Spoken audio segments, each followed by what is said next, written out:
By now you probably have an impression that in every game situation, there is always some spectacular move that kills or saves the stones. But it's not always the case, and for comparison, let's see a couple of examples where nothing magical really happens. Black to play, and of course black wants to try and capture the isolated white corner. So how would you do it? We've seen something very similar before, only this time white has 4 points of territory. If black wants to try and kill, black has to invade, but the question is where to? Let's say that black plays here. Of course, white is going to respond. White will play like this, and white has 2 eyes. One here, and one with the captured black stone. How about this invasion? Well, the same thing happens. White will respond, and again, white has 2 eyes. So black can't really kill the corner. And the best thing that black can do here is just play elsewhere. White is already alive. When it's white's turn, white shouldn't play in this corner either. The white corner is alive. White has 4 points, so there's no need to spend any more moves in this corner. White plays elsewhere as well. It seems that white doesn't have 2 eyes yet, but it turns out that if necessary, white can always make them. Now let's see a different example. Black to play, and once again white has 4 points of territory here. So what's the best way to attack this white group? What do you think? White has 4 points here, but it's not quite the same this time. They're positioned in the shape of a square, and if you remember from our shapes lesson, a square is not really a good shape and go. So before even thinking about black, let's see whether or not white can live here. And because all the moves in the square are the same, let's just go ahead and try one of them. Let's say white plays like this. And now we get a 3-point shape inside. Of course, black can just play right in the middle, and white is dead. White only has 1 eye. Obviously, if white tries any other move, the result is going to be the same. No, black will just play in the middle, and white dies. So it turns out that no matter what white does here, white is going to die, which means that this white group is already dead, and black doesn't even have to play anything. The best move for black is to play elsewhere.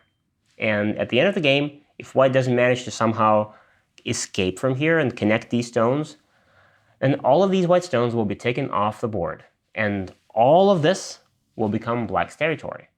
And this is quite peculiar, isn't it? Both of these groups have 4 points inside, and yet this one is unconditionally alive, and the other one is unconditionally dead, and all of that because of the shape. We can think of these empty spaces inside as projections of stone shapes that we talked about a few lessons back. This shape still looks ugly, and this one looks beautiful. And now let's make it a tiny bit more complicated and try a whole board position with many different groups. Now, there are many things going on here, and your task is to use the knowledge that you have to determine the status of all the stones on the board. So, mark all the dead stones. Which ones are dead? Which ones are alive? Go figure it out. Let's see what we have here. I hope it wasn't too difficult to see that these 2 black stones are dead. What about the rest? Let's start with this corner. How many eyes does white have here? It might be difficult to see, but if we fill this point, if we imagine that black ataris and white connects, this is a shape that we know. It's a square, and it means that it's only 1 eye. So this group is already dead. Now, how about this shape here? It looks like it could only have 1 eye, but actually these stones are captured. So all of this is white's territory, and these are 3 captured black stones. What about the upper right?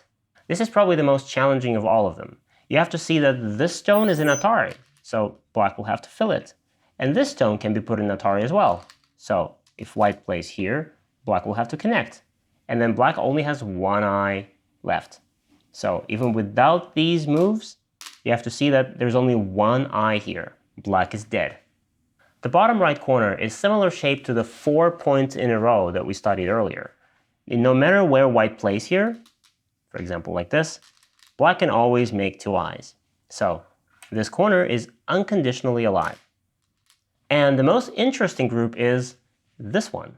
This black group is still unsettled. It means that whoever plays here first can either kill or live.